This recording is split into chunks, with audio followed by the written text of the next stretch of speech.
நிலா குழந்தைகள் கிட்ட மட்டும்தான் பேசும். அது எப்பன்னு உங்களுக்கு தெரியுமா? இந்த நிலா இன்று ஒரு குழந்தையிடம் பேசப் போகிறான். அவன் வாழ்க்கையையே மாற்றப் போகிறான். இது கண்ணன். ஒரு சின்ன கிராமத்தில் வாழும் நல்ல குழந்தை. ஆனா அவன் மனசுக்குள்ள நிறைய சோகம். கண்ணா, என்னை பார்த்து ஏன் இப்படி சோகமா உட்கார்ந்திருக்கிறாய்?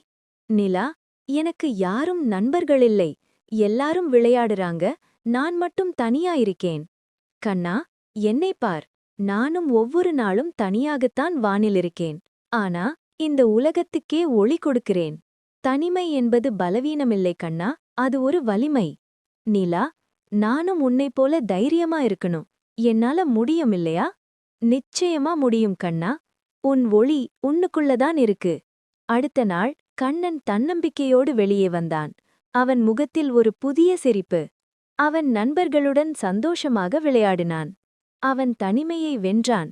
தன்னம்பிக்கையோடு நண்பர்களை பெற்றான். நினைச்சுக்கோ கண்ணா, ஒளி வெளியிலிருந்து வரல, அது உன்னுக்குள்ளதான் இருக்குது. தனிமை ஒரு சாபமில்லை, அது உன் வாழ்க்கையை ஒளிர வைக்கும் ஒரு தொடக்கம். நிலா பேசினது ஒரு குழந்தையின் மனசை மாற்றியது.